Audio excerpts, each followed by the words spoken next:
Olá pessoal, sejam todos bem-vindos à nossa aula de Design Thinking, uma abordagem Maker.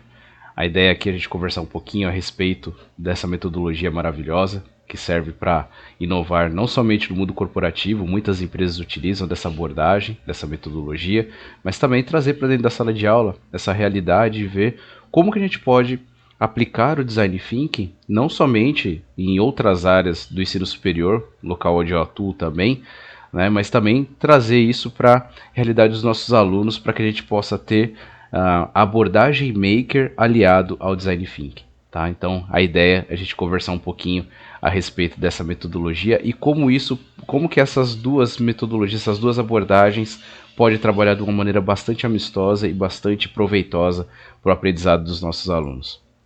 Bom, gostaria de agradecer imensamente, né, a todos da Beabá Maker pela oportunidade de estar aqui conversando com vocês, para trazer um pouquinho, né, nesse primeiro encontro brasileiro de educação maker aqui, um pouquinho do meu conhecimento, um pouquinho do que eu já apliquei em sala de aula com os meus alunos e que graças a Deus surtiram resultados excelentes aí.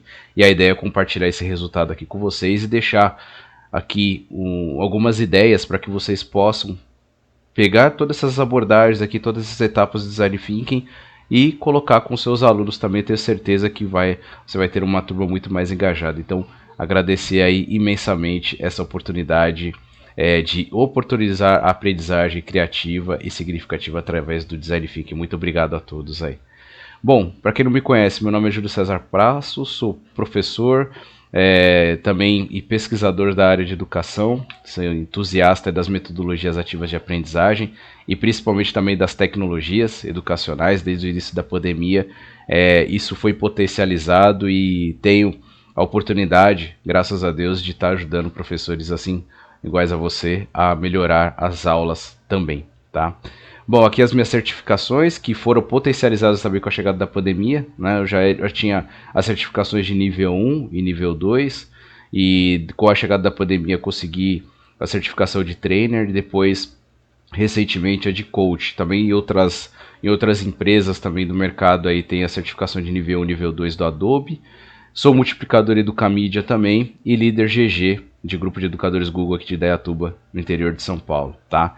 Tenho uma certificação também na parte de gamificação, de Classcraft, que é bem interessante, é uma plataforma internacional de jogos online com a característica de RPG, então é bem legal e super recomendo que vocês façam, não somente as do Google, mas também de outras empresas, porque isso ajuda demais a gente mudar o nosso mindset para as aulas, tá bom? Então, muito obrigado aí, e aqui um pouquinho das minhas formações. Bom, como experiência e carreira, né, pessoal? Então, até para vocês entenderem o contexto, né? Porque que, na verdade, o pessoal da Beabá Maker me trouxe aqui para conversar um pouquinho com vocês. Bom, pessoal, desde sempre gostei muito de tecnologia, tá?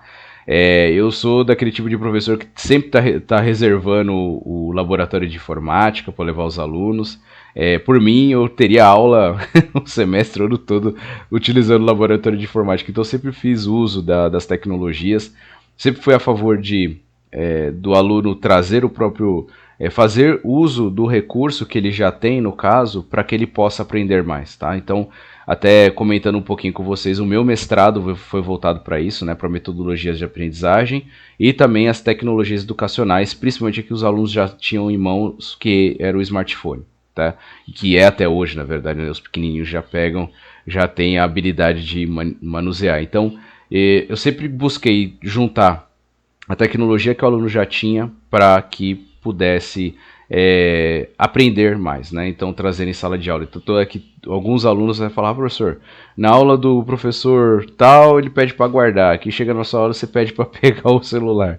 Então, mas a ideia é essa. A ideia é realmente fazer uso do smartphone e também das tecnologias para que a gente possa ter um aprendizado mais significativo e utilizar a tecnologia como nossa aliada, tá? Bom, eu gosto sempre, antes de entrar em qualquer temática, né, a gente entender o contexto, né? Por que é importante a gente ter tecnologia? Por que é importante trabalhar com metodologia ativa? Por que é importante engajamento dos alunos, né?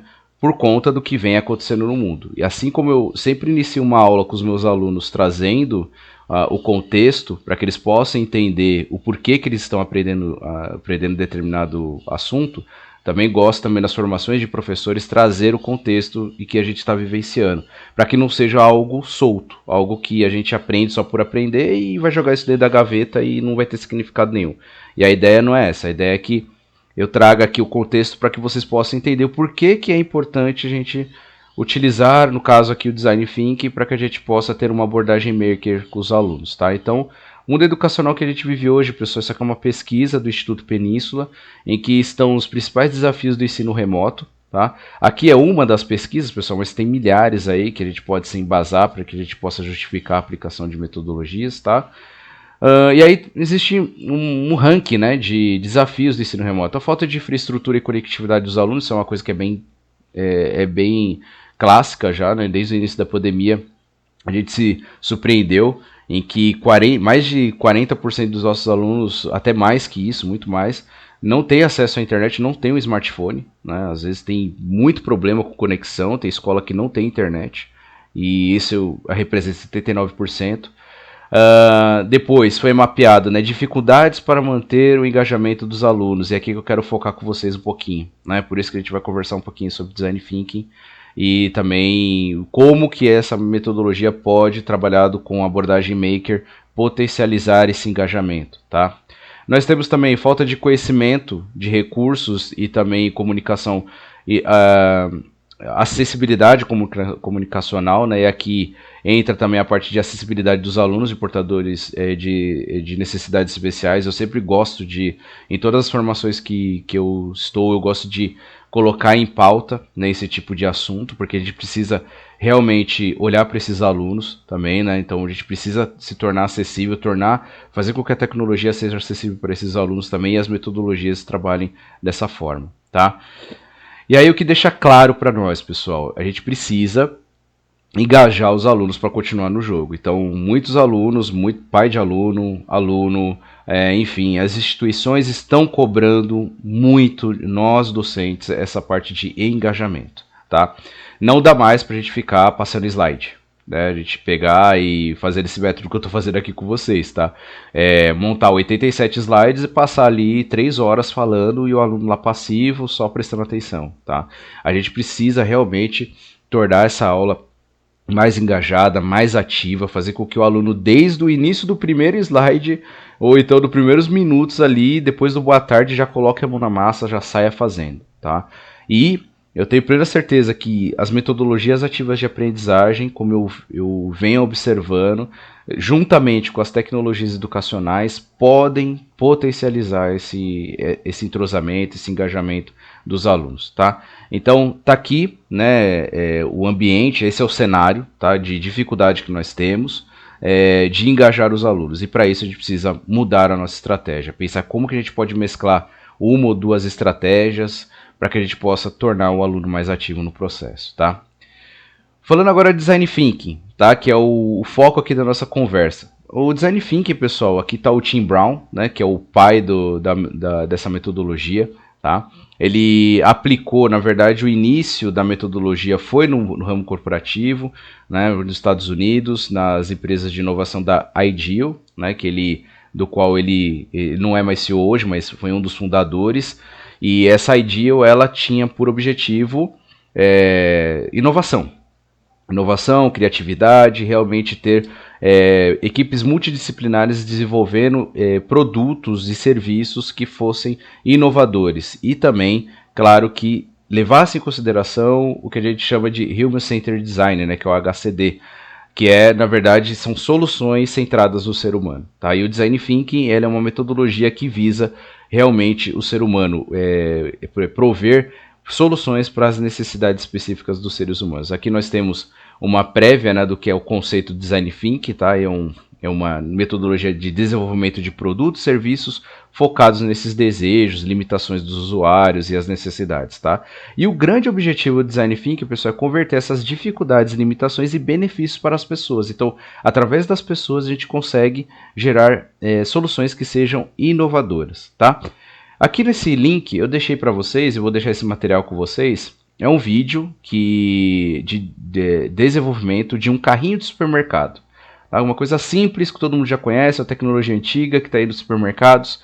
Mas o que eles fizeram? A ideia era pegar esse carrinho de supermercado e tornar ele cada vez mais inovador, né? E aqui tem um vídeo, tá linkado aqui um vídeo de 14 minutos mais ou menos, que explica direitinho como é que foi todo esse processo de criação, tá? E é muito legal, eu convido todos vocês a realmente assistir, que vocês vão gostar bastante do que vocês vão ver, tá?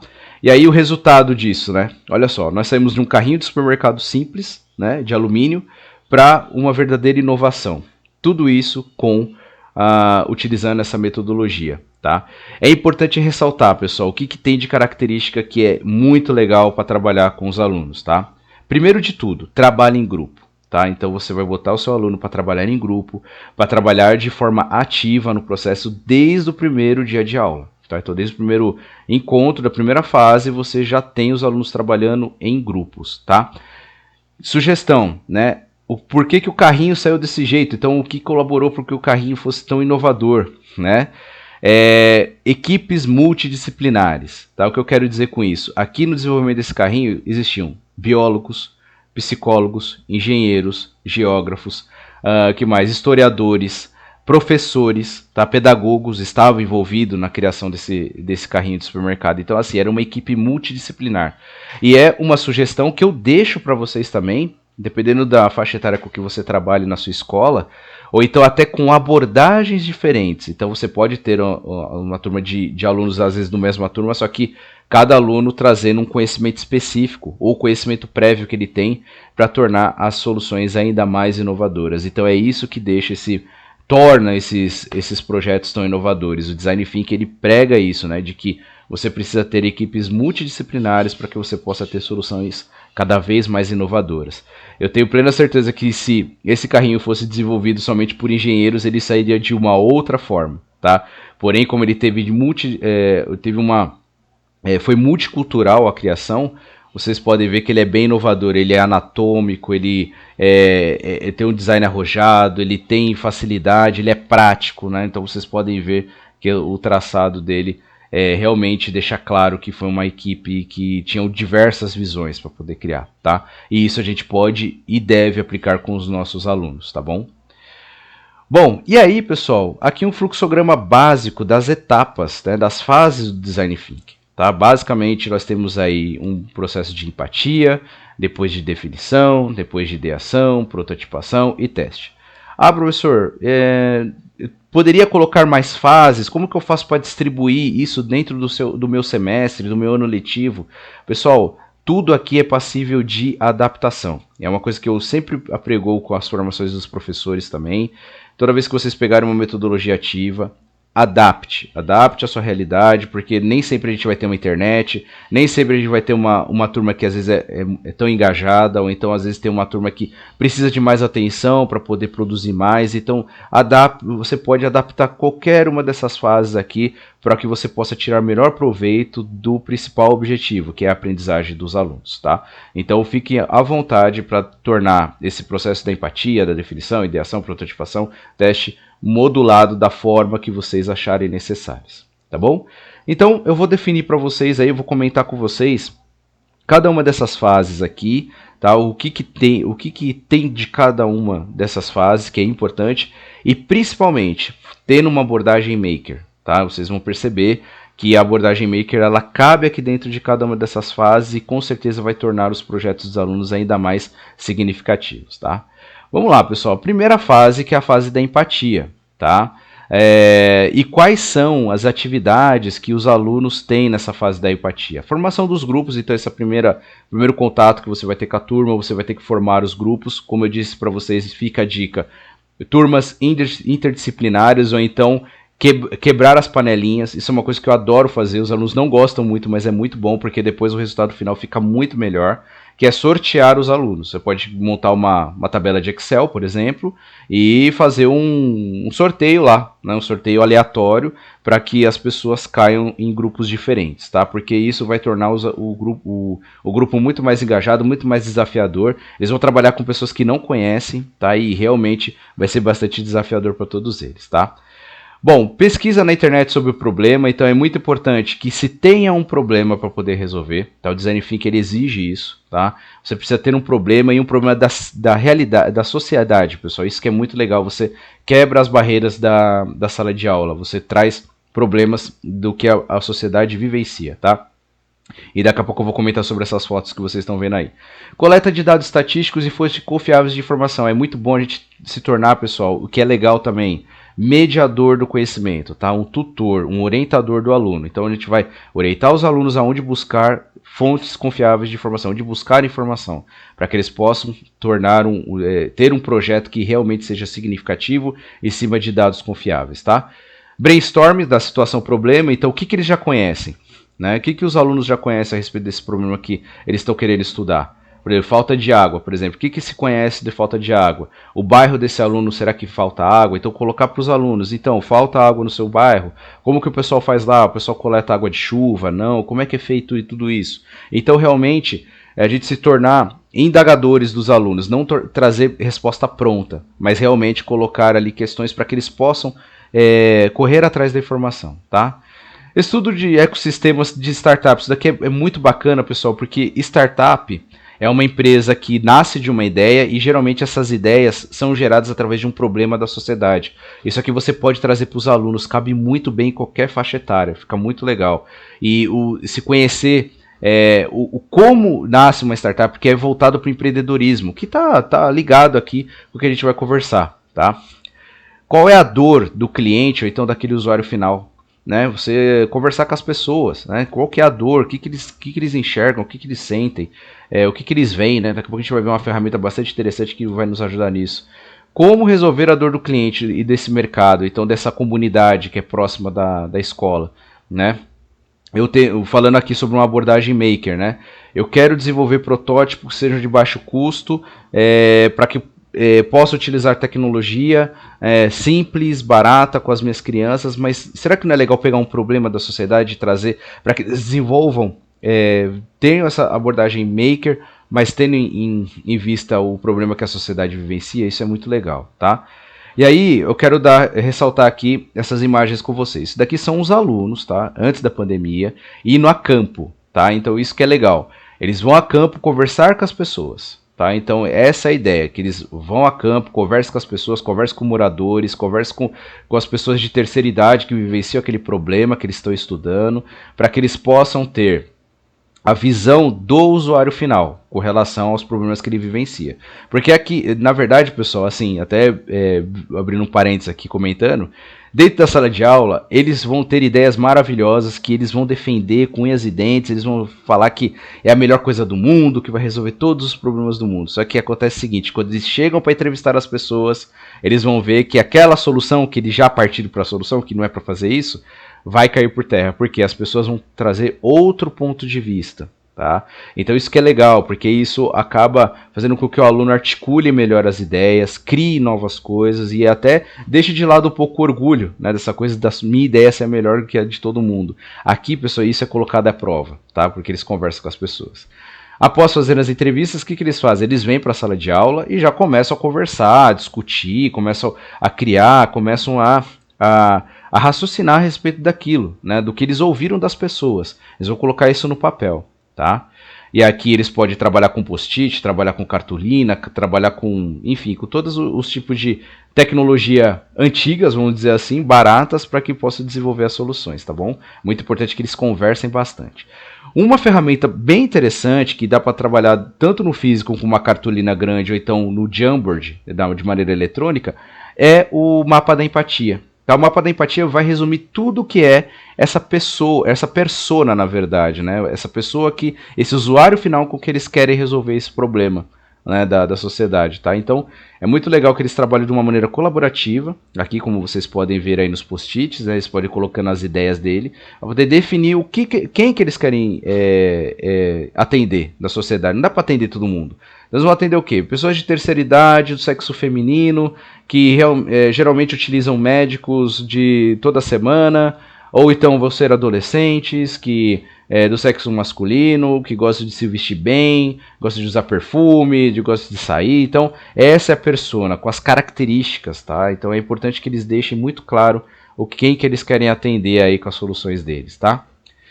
Bom, após a etapa da empatia, pessoal, nós temos a etapa da definição. Como vocês podem ver aí nessa foto, né, o pessoal do grupo, né, já assim um pouco cansado, porque é uma etapa bastante desgastante dos alunos, né, em que eles vão realmente fazer brainstorm, analisar informação e vão começar a criar as soluções deles, né. Então, é somente a partir de agora, depois da fase da empatia, que eles vão começar a definir alguma coisa, principalmente, pessoal, o problema. Às vezes o problema que eles achavam aqui dentro da sala de aula não é o problema que estava lá fora. Eles podem até mudar o problema que eles querem analisar. Às vezes pode ter uma ideia de mobilidade urbana na cidade, e a hora que eles conversaram com as pessoas viram que não era mobilidade urbana, era, sei lá, falta de algum recurso para poder ter mais crédito para poder usar ônibus, por exemplo, que é uma coisa que pode impactar que esteja voltado, tá? Mas o que é legal, nessa parte da definição eles vão definir de fato o problema que eles querem analisar. Aqui eles podem utilizar, além do que a gente tem ali, né, de cartolina, de palito de sorvete, também os post-its para começar a criar alguma coisa, nós temos também as ferramentas eletrônicas que eles podem e devem utilizar. Isso daqui, pessoal, que é o Google Docs, o Google Forms, para poder fazer entrevista, tudo tem no Gmail gratuito, tá? Não tem nada pago aqui, eles podem utilizar tranquilamente. Google Sala de Aula. E o que é legal, pessoal, eles podem fazer apresentações aqui já nessa etapa. Então, eles começam a socializar com os outros colegas de turma. Você pode dar de 4 a 5 minutos para cada grupo apresentar sobre como que foi as entrevistas, o que eles acharam, se eles mudaram o problema de A para B, a solução também. O que é legal é fazer essa comparação. E os alunos acabam vendo isso na prática, tá? Até para poder fazer a parte de prototipação bem focada no que se precisa, tá? Bom, e aí, pessoal, nós temos a ideação, tá?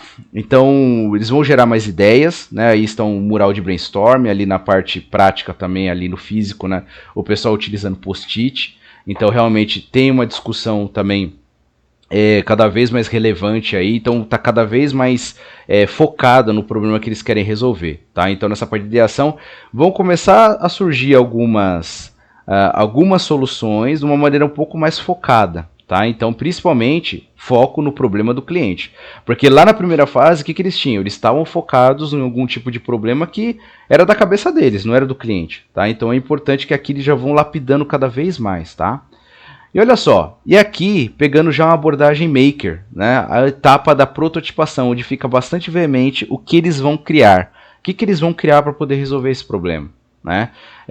Após a análise dos dados coletados, né, a construção de possíveis soluções para o cliente, claro, sempre tendo foco no problema do cliente. Aqui eu coloquei repetido de forma proposital, porque os alunos eles tendem a levar principalmente a prototipação quando eles estão criando, a levar para aquela ideia inicial que eles tinham. E aqui você, como professor, você precisa puxar eles para dentro do que o cliente precisa, tá? Porque senão vai inventar uma coisa que não se precisa fazer, tá? E aqui, bem trazendo para a cultura maker, né? E você vai falar assim, professor, mas maker não tem que ter garrafa PET, não tem que ter palito de sorvete, não tem que ter papel, não tem que ter papelão. Sim, tem que ter, pessoal, mas se caso você não tenha, na pior das hipóteses, pessoal, uma folha de caderno vai resolver, tá? E é claro, depois disso, evoluir. Mas a parte de prototipação, pessoal, quanto mais raiz você for, melhor vai ser. O aluno ele se sente realmente capaz de desenvolver aquelas soluções. Eu vou dar um exemplo aqui para vocês, pessoal, que são um exemplo de criação de aplicativos, que foi o exemplo prático que eu tive. Mas isso aqui pode ser para qualquer coisa, pessoal, para captação de água de chuva, para caixa de compostagem, para tratamento de água, enfim, vocês podem criar o que vocês quiserem. A criatividade é que vai mandar, pessoal, o céu é o limite, tá? Então, eles tinham a ideia de desenvolver um aplicativo, e o que eles fizeram? Fizeram no papel e caneta mesmo, fizeram lá qual que seriam os botões, o que ia ter, o que não ia não ter. Então eles fizeram isso incessantemente e testaram, na verdade, perguntaram até para as pessoas para quem eles estavam desenvolvendo, como que eles gostariam que fosse esse aplicativo, tá? E no papel mesmo, tá, pessoal? E aí conversaram, fizeram reuniões, testaram, pesquisaram cada vez mais, conversaram com professores de outras disciplinas. E aí olha só o que acaba surgindo. Aqui, pessoal, como vocês podem ver, nós temos o Google Desenhos aqui em cima e temos aqui o Google Apresentações, tá? Ou poderia ser qualquer outro aplicativo também de prototipação de aplicativos, de interface de aplicativos, tá? E aí o que eles criaram? Eles criaram a interface desses aplicativos de uma maneira gratuita também. É importante você lembrar, tá, pessoal, que não tem nenhum custo envolvido, tá? É sempre com acessibilidade à correlação financeira. Tá? Então eles primeiro criaram o rascunho, depois criaram uma coisa mais eletrônica e, claro, com botões ativos até para o próprio cliente, ou então o usuário final, testar a solução que eles estavam criando, tá? Bom, pessoal, e aí nós chegamos na parte de teste, pessoal. Isso aqui é muito legal porque é a fase que os alunos eles vão apresentar essas soluções criadas, tá? E o que é legal, que eu deixo aqui com experiência própria, pessoal, tragam profissionais, na pior das hipóteses, ou na melhor das hipóteses, tragam profissionais do mercado. É muito legal trazer para os alunos, por exemplo, a pessoa que trabalha na empresa X, na empresa Y, enfim, trazer para a escola, para que eles possam analisar os projetos dos clientes. E o que é legal, você pode fazer sessões de mentoria, onde esse profissional ele pode dar ideias para os alunos, não simplesmente criticar, falar o que está errado, mas o que pode ser melhorado. Isso fica muito legal, tá? E aí, eles têm melhorias, né, da solução através do feedback dessa banca de profissionais que sejam do mercado, tá? E, claro, isso pode tornar a aprendizagem ainda mais significativa. Nós temos aqui uma metodologia que se chama Fishbowl, que se chama Aquário, onde nós temos lá sessões de apresentações curtas também, para que os alunos possam apresentar para uma banca de mentores, que são esses profissionais que estão sentados aqui nessa primeira mesa. Aqui o desenho ficou na frente, mas temos um aluno aqui em pé, fazendo a apresentação do projeto dele. Tá? Então fica muito legal. E esses mentores têm por objetivo dar ideias para que esse aluno possa melhorar o projeto. Tá? Uma coisa que pergunta, professor, mas se eu não tiver contato com nenhum profissional do mercado, quem que pode ser a banca?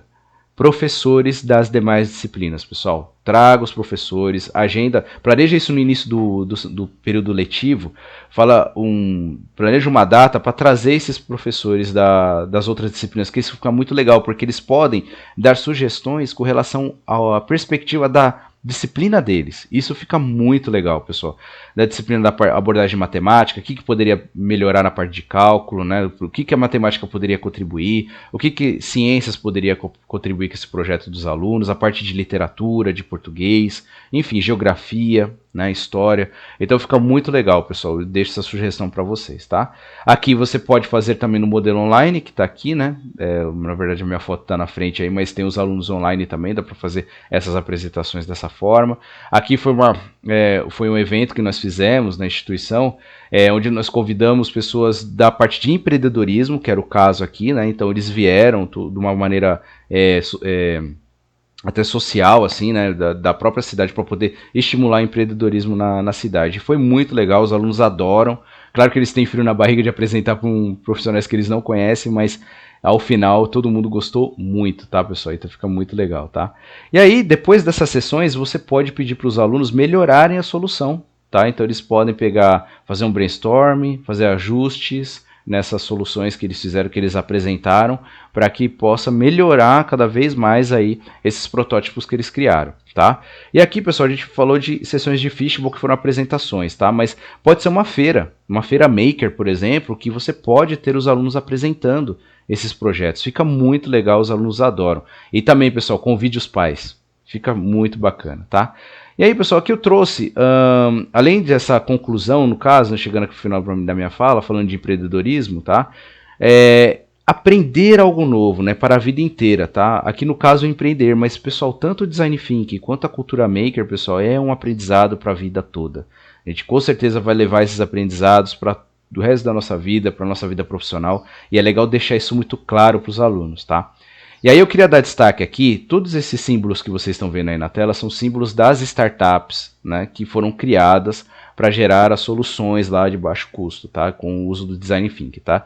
E eu queria dar destaque aqui, todas foram muito relevantes, tá? Mas eu quero dar destaque aqui, foi aqui, ganhou o evento, a gente fez até um campeonatinho aqui, ficou muito legal, a gente premiou as startups, tá?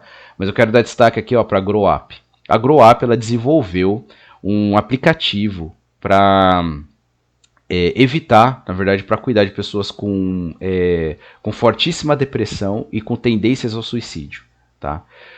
Gerou tanto impacto esse projeto que a gente criou, que na verdade que os alunos criaram, na verdade, né? A gente não, os alunos criaram, que até a prefeitura da cidade quis financiar esse projeto, né? Realmente quis fazer a mentoria para que se pudesse colocar na prática, por causa do índice de suicídio, né? Então, só para vocês terem ideia do impacto que um projeto de alunos de uma instituição de ensino pode gerar para a sociedade, tá? E isso está envolvido o que, pessoal? Toda essa questão das metodologias ativas de aprendizagem, em especial o Design Thinking e a cultura Maker. Então, essas metodologias são poderosas e isso torna o aluno protagonista para criar projetos que não vão para a gaveta, projetos que realmente vão gerar muito valor para a sociedade, para o mundo melhor. Então, é o recado que eu deixo aqui para que vocês possam dar uma olhada, aplique, para que vocês possam aplicar aí na instituição de ensino de vocês, tá bom? Aqui eu deixo uma estrutura sugerida de Design Thinking para que você possa colocar no seu Google Classroom, caso você utilize essa plataforma, tá? Tá aqui um exemplo para vocês, vou deixar o link aí para vocês. E aqui tem um vídeo de como aplicar o Design Thinking utilizando as tecnologias educacionais aí dentro da sua escola, tá bom, pessoal? Então, gostaria de agradecer. Aqui está uma das oficinas que eu ministro aí com os professores, né, para poder trazer essa questão das metodologias ativas, sempre, né? E aí fica o convite também para vocês que quiserem participar, vocês são sempre muito bem-vindos, tá bom? Então a mensagem final para você, professor, muito obrigado por ter estado aqui comigo. Faça uso da tecnologia para que você seja produtivo e tenha tempo bem mais precioso, que é você mesmo, né? Para você se cuidar também. Claro, a gente cuida dos alunos, mas a gente precisa se cuidar também. É muito importante que a gente faça uso das tecnologias e metodologias ativas de aprendizagem para a gente melhorar sempre, tá bom? E alguma dúvida, eu estou à disposição, estou nas redes sociais também, sempre que precisar. Agradeço demais ao pessoal do Beabá Maker, mais uma vez, pela experiência, pela oportunidade de estar aqui compartilhando os meus conhecimentos com vocês. Muito obrigado por vocês terem assistido. Qualquer dúvida, estou à disposição. Vejo vocês na próxima aula. Um abraço e até mais, pessoal. Tchau, tchau.